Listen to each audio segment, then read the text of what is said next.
Conferência do Clima na Escócia começa com um alerta de que a temperatura do mundo vai aumentar mais que o esperado. Presidente Jair Bolsonaro promete que o Brasil vai reduzir as emissões que provocam o efeito estufa pela metade.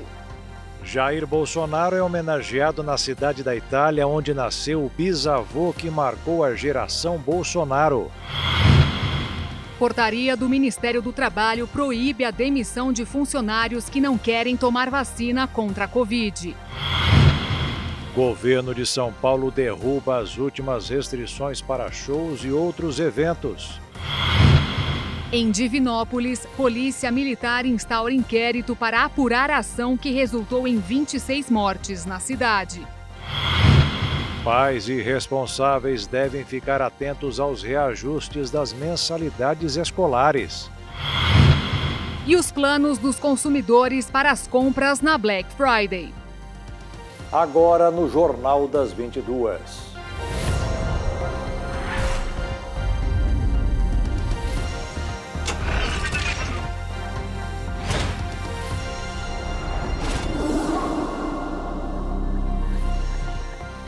Olá, boa noite. Boa noite.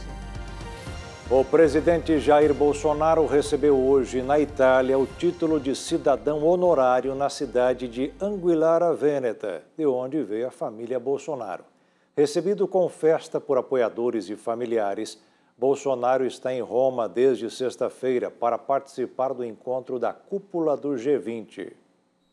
Jair Bolsonaro foi homenageado pela prefeitura da cidade de Anguillara Veneta com o título de cidadão honorário. Depois, o presidente almoçou com membros da família Bolsonaro que vivem na região de Pádua. Estou aqui em Pádua, origem da família Bolsonaro. Olha cá, filho, perdido aí. É uma emoção muito grande encontrar os parentes, né? Aqui, ó, primeira vez que vim na Itália. Então é bom a gente rever as raízes, porque meus avós foram no Brasil, qual o motivo, e obviamente foram em busca de dias melhores, da dificuldade que a Itália apresentava no mundo. Durante a viagem à Itália, Bolsonaro confraternizou com brasileiros que vivem naquele país, esteve na Praça de São Pedro e foi recebido por apoiadores na Embaixada Brasileira com festa. Como está na Itália, Jair Bolsonaro não participou da COP26 realizada na Escócia, mas enviou um vídeo que foi veiculado para o Comitê Brasileiro na Assembleia do Clima, anunciando que autorizou a redução da emissão de gases do efeito estufa pela metade até 2030. Nossa iniciativa está em linha com a resposta global à mudança do clima. Promove o desenvolvimento sustentável com baixas emissões e busca a erradicação da pobreza, garantindo a produção de alimentos em larga escala, tão importante para a segurança alimentar global. Vamos agir com responsabilidade, buscando soluções reais para uma transição que se faz urgente. Vamos oferecer melhor qualidade de vida a todos os brasileiros. Assim vamos também contribuir para melhorar a qualidade de vida em todo o planeta. Repito, minha mensagem a todos que participam da COP26 e ao povo brasileiro. O Brasil é parte da solução para superar esse desafio global. Os resultados alcançados por nosso país até 2020 demonstram que podemos ser ainda mais ambiciosos.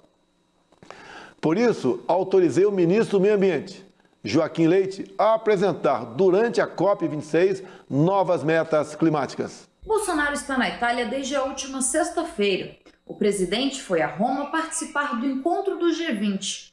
Além da reunião com a cúpula de líderes mundiais e com apoiadores, o presidente realizou outras agendas diplomáticas.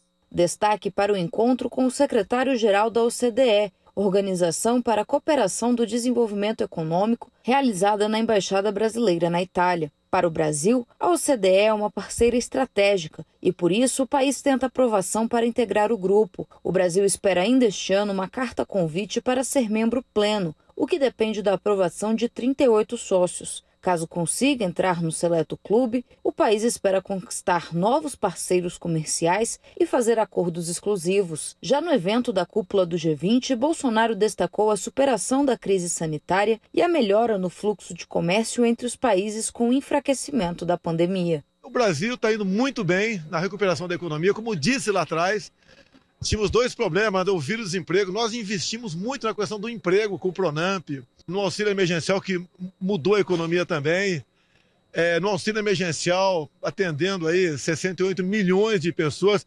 O Brasil fez seu dever de casa e não mediu esforço para atender aos mais necessitados. E precisamos agora sim investir na retomada da economia. Existe uma preocupação muito grande, primeiro com esse aspecto de acesso à vacina.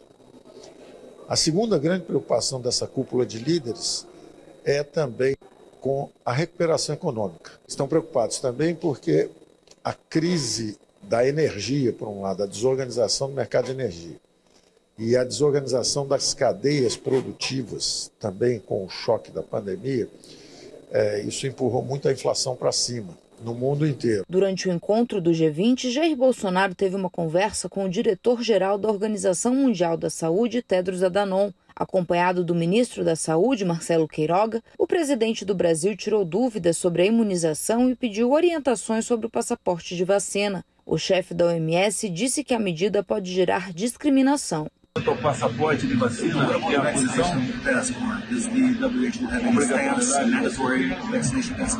For now we have to nossa economia ainda não são vacinados, ainda não tem a taxa de vacinação em vários países está baixa.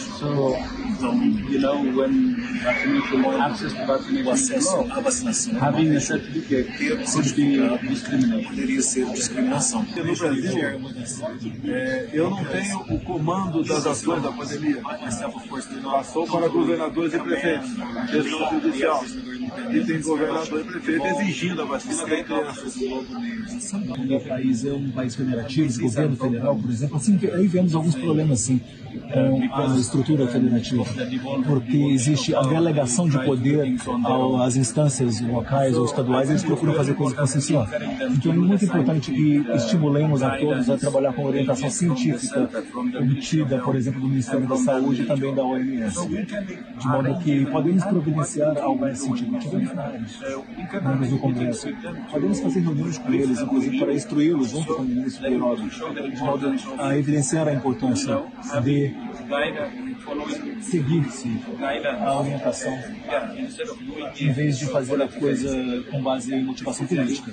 Bolsonaro disse ainda que no Brasil há vacina suficiente para todos que querem se imunizar, mas ainda há muitas dúvidas. O diretor da OMS explicou que com a vacina, os casos graves da doença se manifestam com menor frequência, inclusive entre as pessoas que têm comorbidades. Sem a vacinação, a gravidade da doença seria de altíssima probabilidade. Com a vacinação, é menos grave. Como você falou, ainda pode haver algumas pessoas assim, sobretudo aqueles que têm comorbidade. Ainda nesta edição, os resultados da reunião dos 20 países mais ricos do mundo e o início da Conferência do Clima na Itália. A partir de hoje, estão liberados em São Paulo eventos como shows, espetáculos e a volta de 100% das torcidas nos estádios de futebol. Mas o uso de máscaras e o comprovante de vacinação são obrigatórios. A retomada desses eventos acontece no momento em que o Estado superou a marca de mais de 70 milhões de doses de vacinas contra a Covid aplicadas. Com o avanço da vacinação em São Paulo, as restrições impostas pelo governo para conter a disseminação do coronavírus praticamente chegam ao fim. As últimas atividades que estavam proibidas agora estão liberadas, desde que a população respeite o uso de máscaras e apresente o comprovante de imunização. Os paulistanos já podem frequentar os shows com público em pé, as pistas de danças e os estádios de futebol sem restrição de público ou horário. A liberação das regras foi feita pelo Plano São Paulo de Flexibilização Econômica e cabe a cada município definir se segue a determinação do governo do estado. A capital paulista decidiu liberar todos os eventos. A quarentena imposta pelo governo do estado começou no dia 24 de março de 2020. Durante exatos 587 dias, que foi o tempo que durou o Plano São Paulo, o governo foi prorrogando e flexibilizando as regras da quarentena. A retomada acontece diante das quedas dos índices da pandemia e segundo o vacinômetro do governo paulista. Pelo menos 87,63% da população adulta já tomou a segunda dose das vacinas contra a doença. E agora vamos aos números da vacinação contra a Covid em todo o Brasil. De acordo com as secretarias de saúde dos estados e do Distrito Federal, foram aplicados 279.666.131 doses. Significa que 74,8% dos brasileiros já receberam pelo menos uma aplicação e que mais de 116 milhões de pessoas estão totalmente imunizadas com as 2 doses ou com a vacina de dose única. Os turistas que desembarcaram nos aeroportos da Austrália e de Israel protagonizaram cenas de emoção depois da reabertura das fronteiras. Já a Disneylândia de Xangai foi fechada por causa de um caso de coronavírus. A Disneylândia de Xangai foi fechada por causa da detecção de um único caso do novo coronavírus. Dezenas de milhares de visitantes do parque foram obrigados a fazer um teste de Covid-19 antes de partir, enquanto Pequim reduz sua estratégia de zero Covid na preparação para as Olimpíadas de Inverno do ano que vem. A China reduziu a maioria das infecções locais durante a pandemia da Covid-19, mas um pequeno surto recentemente pôs em xeque a determinação de Pequim de eliminar o novo coronavírus. A decisão veio no mesmo dia em que outros países se abrem para turistas. Os viajantes que chegaram ao aeroporto de Sydney protagonizaram cenas de emoção conforme os primeiros voos chegaram após a reabertura da fronteira internacional. Preciso encontrar minha filha, quero dar um abraço nela. A Austrália foi reaberta na segunda, quase 600 dias após o início da pandemia.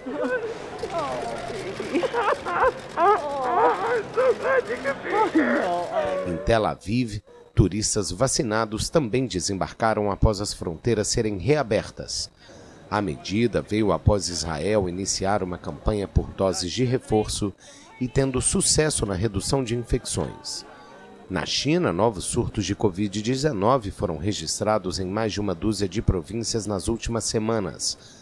O país asiático contabilizou 92 novos casos da doença nesta segunda-feira, o maior número desde meados de setembro. E agora vamos ver o ranking de imunização no mundo contra a Covid. De acordo com a Universidade de Oxford, já foram aplicados 7 bilhões e 70 milhões de doses. A China está na liderança, com 2 bilhões e 270 milhões de aplicações. A Índia em segundo, com 1 bilhão e 60 milhões de doses de imunizantes. Em terceiro lugar aparecem os Estados Unidos. Em quarto, o Brasil. E em Japão, o quinto. E veja a seguir. Começa uma campanha nacional para a renegociação de dívidas. E ainda, a atenção que os pais devem ter com o reajuste das mensalidades escolares.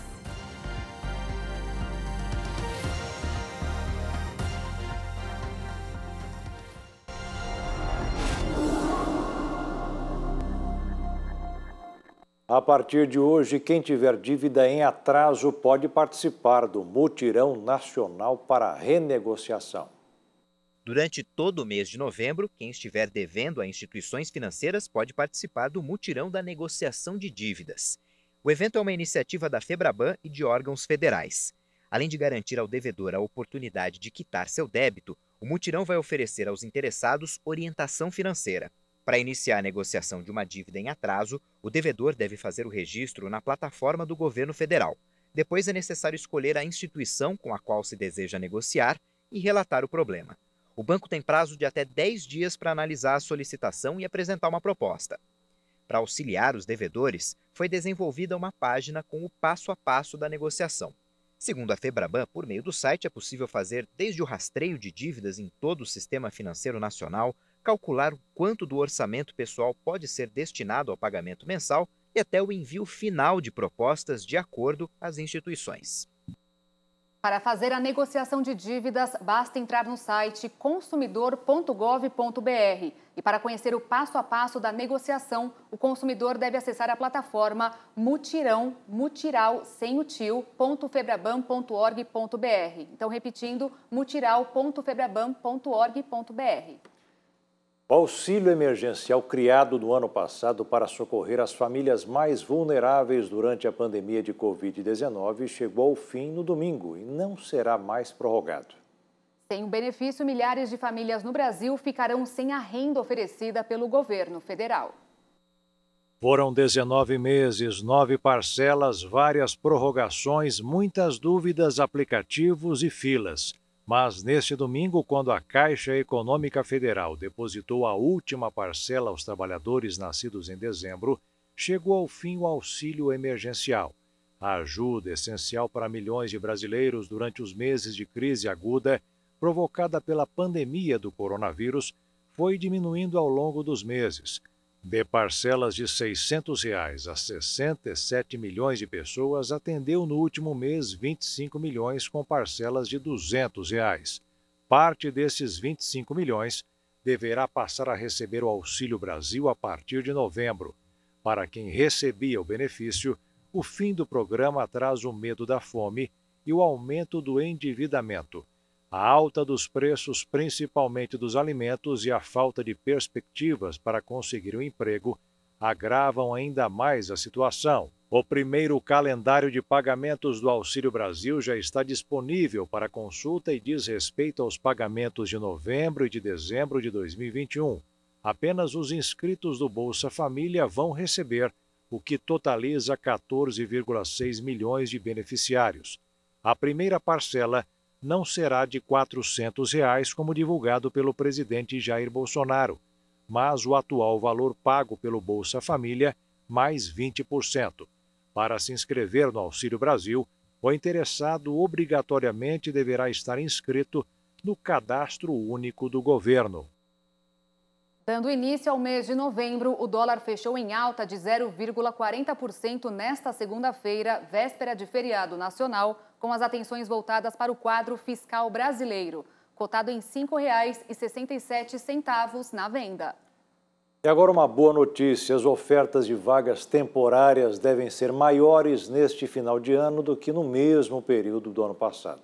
Entre os cargos com maior abertura de vagas estão de vendedor, operador de caixa e estoquista. O número de vagas de trabalho temporárias, aquelas para atender demanda das festas de fim de ano, deve ser bem maior em relação ao ano passado. Para a Confederação Nacional do Comércio de Bens, Serviços e Turismo, o avanço da vacinação e o aumento da circulação de consumidores devem fazer com que as comemorações deste ano registrem a maior oferta de vagas provisórias para o período nos últimos 8 anos. A estimativa é que mais de 94 mil trabalhadores nessa modalidade sejam contratados até dezembro. Já a Confederação Nacional de Dirigentes Lojistas e os Serviços de Proteção ao Crédito estão mais otimistas ainda e esperam a abertura de 105 mil vagas nesse período pelos setores varejista e de serviços. Os trabalhadores que estão desocupados podem tentar buscar essas vagas para recolocação no mercado em sites do Sistema Nacional de Emprego ou por meio de cadastros em outras plataformas que divulgam as vagas temporárias. O candidato também pode ir aos shoppings ou ruas de comércio e entregar o currículo pessoalmente nas lojas. Segundo o levantamento da CNDL e SPC Brasil, a maioria das empresas prefere contratar trabalhadores de 18 a 34 anos e que tenham ao menos o nível médio completo. Boa parte das vagas não exige experiência. E já pensando nas aulas de 2022, escolas particulares começaram a reajustar as mensalidades. É nessa hora que é preciso ficar atento aos direitos do consumidor. Assim que a pandemia se instalou no Brasil, quase tudo fechou e muita coisa migrou para o virtual, inclusive as aulas. Foi aí que muitos pais tiveram de acumular função. Mãe professora, né? Na parte da manhã, Maria Luísa até acompanhava as aulas online, mas depois... Na parte da tarde, toda a demanda ficava para mim. Tinha dias que era 8 horas da noite, ela ainda estava estudando, e aí isso começou sim a estressar. Até porque o incentivo veio só no começo da crise sanitária. A escola até por 2 meses nos concedeu um desconto de 5%, e aí depois disso tirou o desconto, continuou o preço normal. Um preço que Ângela aguentou pagar até o final de 2020. Mas quando chegou a hora de fazer a rematrícula, veio o reajuste. Tanto da mensalidade quanto do material. Na época, a alta seria de 8% em cima de R$ 1.300 de mensalidade e quase R$ 2.000 de material escolar. Aumentos previstos em contrato. O contrato sempre rege que o reajuste ele vai estar de acordo com ou equiparado à inflação. A lei permite que as escolas façam um reajuste por período anual ou semestral, dependendo da estrutura do curso, de acordo com a variação de custos. Elas têm que comprovar, quando elas forem solicitadas pelos pais, elas têm que comprovar qual foi exatamente essa variação de custos, mas elas têm esse direito de promover esse ajuste de acordo com isso, e que pode ser, dentre outros índices, pode ser levado o índice oficial da inflação. Ou não. O aumento pode ser maior, levando-se em conta todas as despesas da escola, como pagamento de impostos, encargos salariais, manutenção e conservação, além do investimento no aprimoramento didático e pedagógico. Mas, por outro lado, a escola não pode cobrar despesas que são de uso comum dos alunos. Em hipótese alguma, poderá compor o valor da anualidade ou da semestralidade taxas, por exemplo, de papel higiênico, material de limpeza e outros produtos que são de uso comum de todos os alunos e da escola. Isso não pode ser repassado para um custo individual no momento de calcular o reajuste da mensalidade. Todos esses dados devem ser inseridos pela escola em uma planilha de gastos que pode ser solicitada pelas famílias. Se todas as informações ali dispostas espelharem as despesas concretas da instituição, o reajuste, seja ele qual for, estará coberto pela lei. Uma questão delicada que envolve os reajustes é o fato de que, por um lado, a escola tem direito a fazer essa variação de preço, mas, por outro, também é possível, em razão da perda do poder aquisitivo por grande parte das famílias brasileiras, que isso acaba inviabilizando a manutenção dos alunos naquela instituição. Então, existe a necessidade de que que os gestores das escolas encontrem um meio termo para que essa recomposição dos gastos não represente uma perda de alunos, porque isso pode acabar acarretando um prejuízo talvez até maior.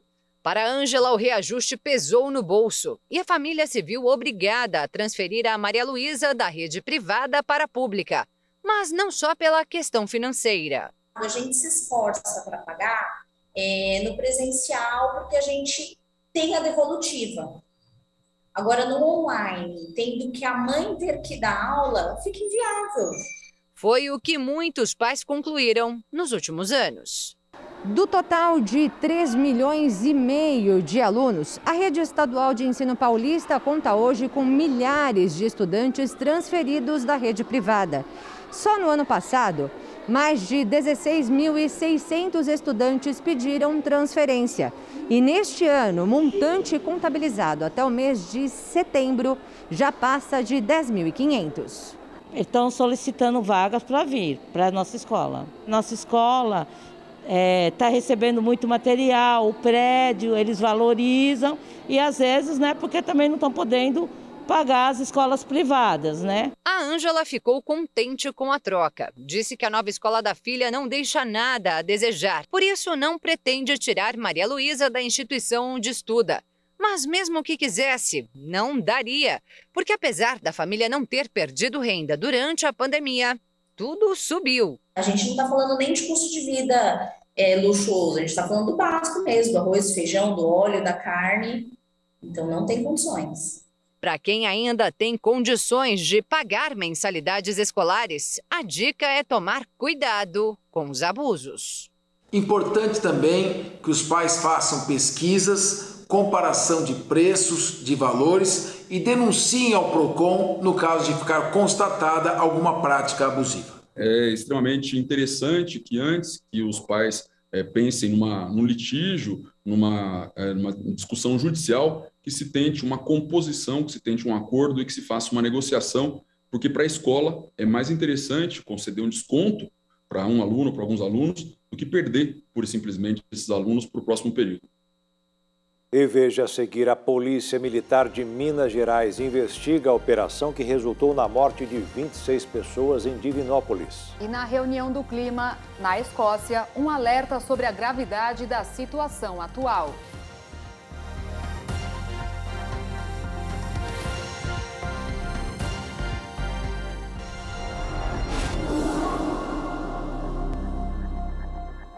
Os países do G20 fecharam um acordo climático com poucos compromissos concretos. A declaração divulgada por líderes reunidos em Roma, na Itália, reafirma a intenção de limitar o aquecimento global, mas não especifica prazos para a neutralidade de carbono e abandono de carvão pelas 20 maiores economias do mundo.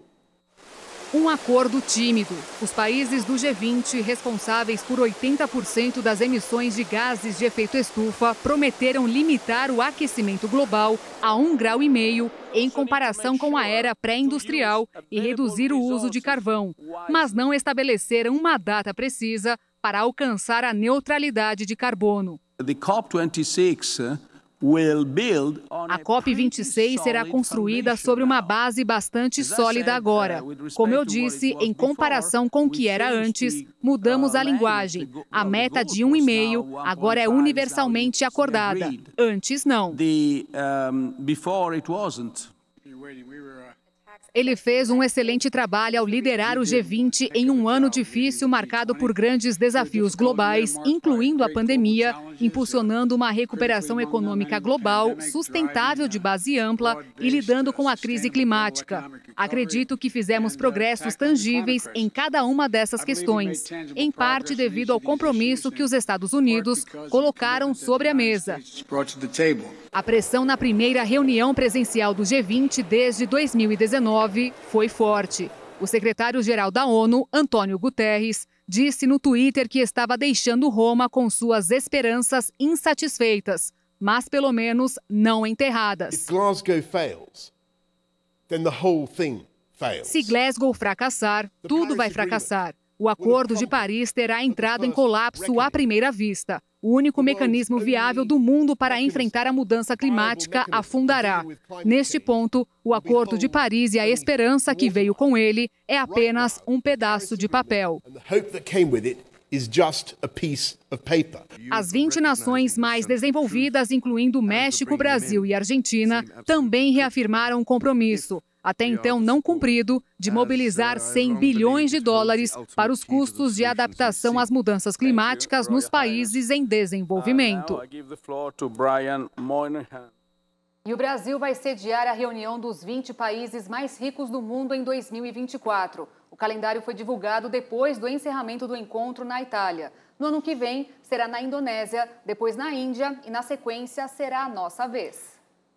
E hoje começou a COP26. Durante 2 semanas, os líderes de mais de 120 nações vão discutir o que está acontecendo com o clima da Terra e o que fazer para melhorar a situação.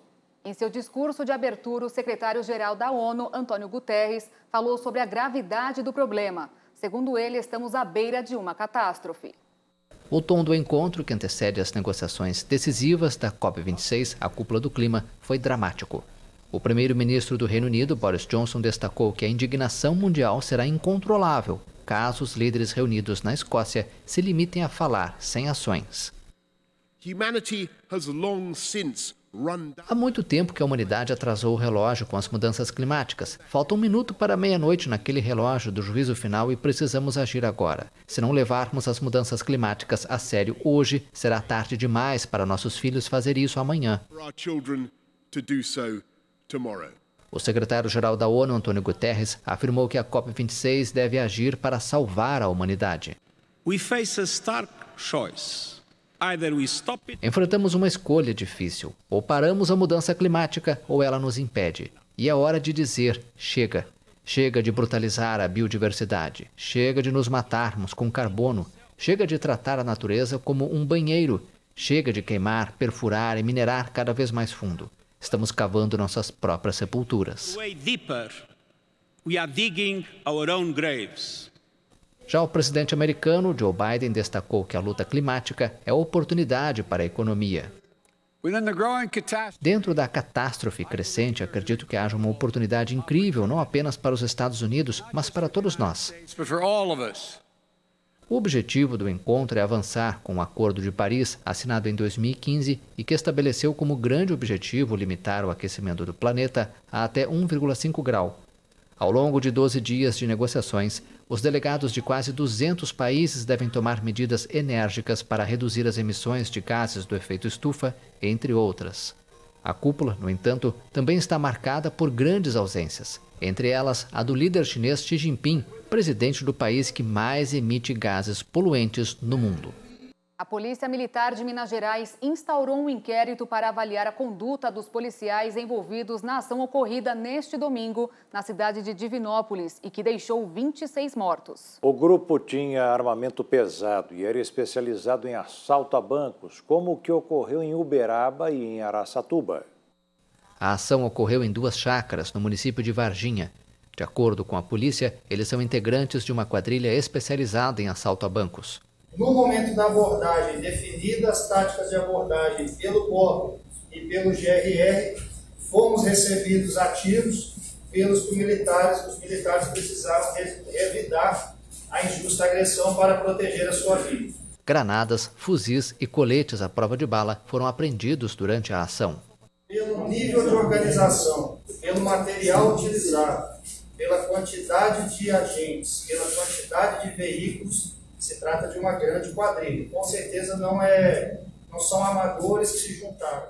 O Brasil tem registrado vários roubos com características parecidas. Alto grau de planejamento, armamento pesado e praticado em cidades de médio porte para garantir rota de fuga e saques significativos nos cofres dos bancos. Um acidente numa gruta na cidade de Altinópolis, em São Paulo, deixou 9 pessoas mortas. O grupo de 28 pessoas que tinham instrutores e bombeiros fazia um treinamento de resgate na caverna quando o teto desabou. O grupo de 26 pessoas fazia treinamento na caverna e passaria a noite no local. O teto da caverna caiu, deixando parte do grupo presa. Segundo o Corpo de Bombeiros de São Paulo, as vítimas são 5 homens e 4 mulheres. Uma 10ª pessoa foi resgatada com vida e levada em estado grave ao Hospital das Clínicas de Ribeirão Preto. Outras 6 pessoas ficaram feridas, mas não chegaram a ficar presas. Elas foram levadas ao Hospital de Misericórdia de Altinópolis e já receberam alta. Agora o local passará por uma perícia. E veja, a seguir, o governo de Portugal decide dar desconto para motoristas abastecerem o carro. E no Brasil, consumidores já fazem as contas para as compras na Black Friday.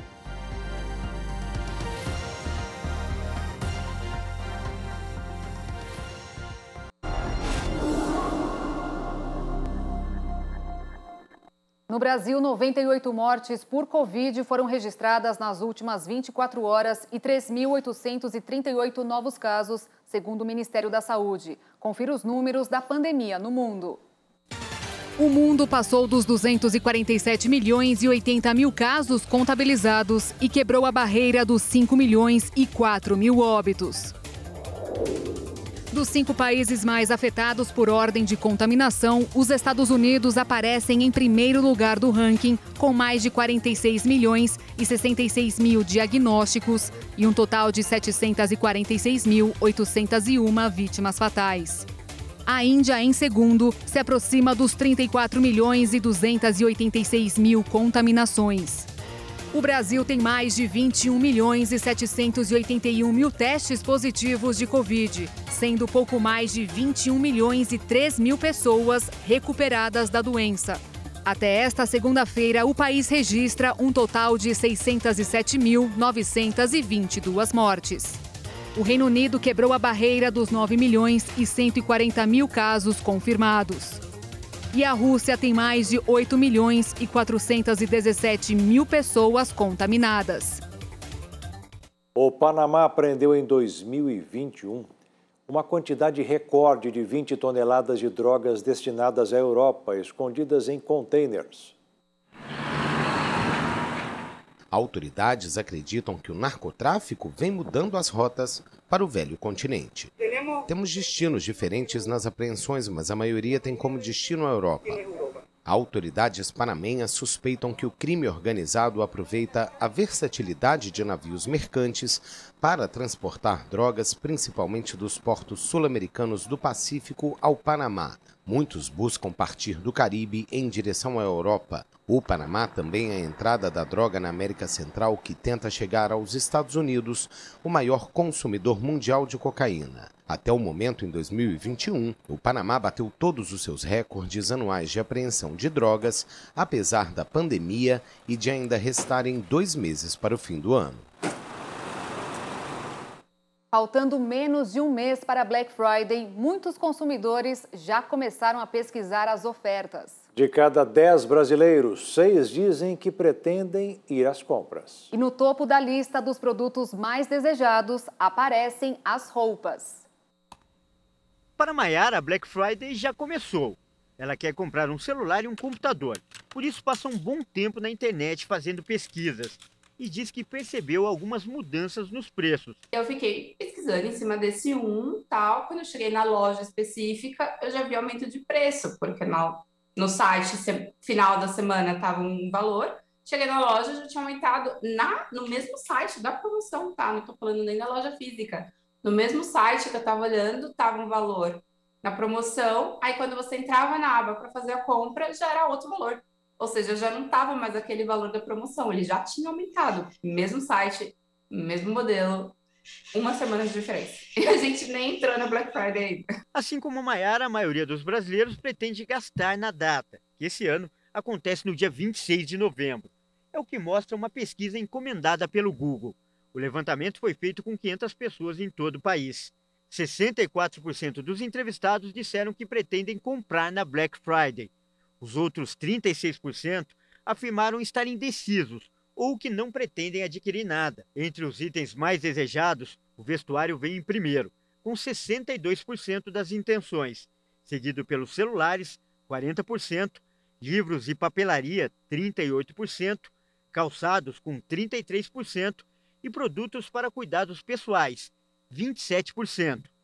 E essa preferência por roupas tem uma explicação: a retomada das atividades. Depois de muito tempo em isolamento por causa da pandemia, as pessoas estão voltando ao trabalho presencial, a frequentar restaurantes e eventos sociais. Por isso, a Black Friday desse ano está sendo chamada de Black Friday da retomada. As pessoas ficaram 2 anos em restrição, né, ou distanciamento social, se você preferir, e claramente você não faz investimento em vestuário, em calçado, né, numa situação dessas. Na hora que você retoma as atividades, os encontros, as atividades sociais, há uma necessidade também de renovação, e essa renovação passa pelo vestuário e pelo calçado. Então, é assim, quando você olha do ponto de vista de recuperação, um segmento que está indo muito bem.